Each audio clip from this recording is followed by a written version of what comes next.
अरे भाइयों और बहनों, सिनेमा के दीवानों, एक बार फिर से तैयार हो जाओ क्योंकि आया है एक अपडेट जिसे सुन के आप बस एक ही बात कहोगे। राजामौली सर, आपने तो सच में हद पार कर दी। बात हो रही है SSMB 29 की, जो सिर्फ एक फिल्म नहीं, एक महायात्रा बनने जा रही है। और इस बार इस यात्रा के रथ पर सवार है महेश बाबू और प्रियंका चोपड़ा। एकदम धमाका जोड़ी। सबसे बड़ी बात, रामोजी फिल्म सिटी हैदराबाद में बन रहा है एक 50 करोड़ रुपए का वाराणसी सेट। हाँ, पूरा का पूरा बनारस, गलियां, घाट, मंदिर, साधु, झरोखे, सब कुछ। अब राजामौली ने सोचा कि असली वाराणसी में शूट करने का प्लान रिस्की है। भीड़, ट्रैफिक, साउंड कंट्रोल सब मुश्किल। तो क्या किया, पूरा बनारस उठा के खुद बना डाला। इस सेट में छोटी छोटी डिटेल तक का ध्यान रखा गया है। मंदिरों की मूर्तियों से लेके घाट के एक एक पत्थर तक सब ओरिजिनल जैसे लगता है। ऐसे लगता है जैसे टाइम ट्रैवल कर रहे हो। ऊपर से यहाँ सिर्फ सेट ही नहीं, माहौल भी बनाया जा रहा है। जैसे वाराणसी में सुबह गंगा आरती होती है, वैसे ही यहाँ भी सुबह धुन बजती है, धुआं उठाते हैं लोग और साधु संत चलते दिखते हैं।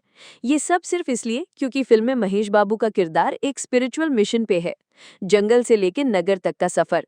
कहानी कुछ ऐसी है कि एक पुरानी रेयर जड़ी बूटी को ढूंढने निकलता है हीरो, लेकिन रास्ते में उसे मिलता है सच, धर्म और असली शक्ति का एहसास। और बनारस का सेट उस जर्नी का हार्ट बनने वाला है। और सरप्राइज बात, फिल्म में एंट्री कर रही हैं प्रियंका चोपड़ा जोनस। हाँ, वही पीसी जो अब तक हॉलीवुड में धमाल मचा रही थी, अब वापस इंडियन सिनेमा में उतर रही हैं। वो भी किसी छोटी मोटी फिल्म में नहीं, राजामौली के सिनेमैटिक यूनिवर्स में। उनका रोल पावरफुल, मिस्टीरियस और थोड़ा इमोशनल भी होगा। इसके अलावा फिल्म में आर माधवन और पृथ्वीराज सुकुमारन भी हो सकते हैं। कुछ सीन्स केनिया के जंगलों में शूट होंगे। वहां महेश बाबू और प्रियंका के action scenes, wild life chase और सर्वाइवल मोमेंट्स भी होंगे। फिल्म सिर्फ बनारस और भारत की कहानी नहीं, एक ग्लोबल एक्सपीडिशन बनने वाली है। सुनने में आया है कि इस फिल्म का टोटल बजट अब 1000 करोड़ से भी ज्यादा जा रहा है। भाई, अब तो ये सिर्फ एक मूवी नहीं, पूरा सिनेमैटिक महाकाव्य बन रहा है। हर एक सीन पे पैसा नहीं, प्यार लग रहा है। VFX स्टूडियोज भी फॉरेन से लाए गए हैं। Colour grading, sound design, background score, सब कुछ इंटरनेशनल लेवल पे हो रहा है। रिलीज की प्लानिंग हो रही है मार्च 2027 के आसपास। राजामौली कह रहे हैं, अब जब फिल्म बनानी है तो ऐसी बनाए जो अगले 10 साल तक कोई भी भूल ही ना पाए। और वो सच में कर भी रहे हैं।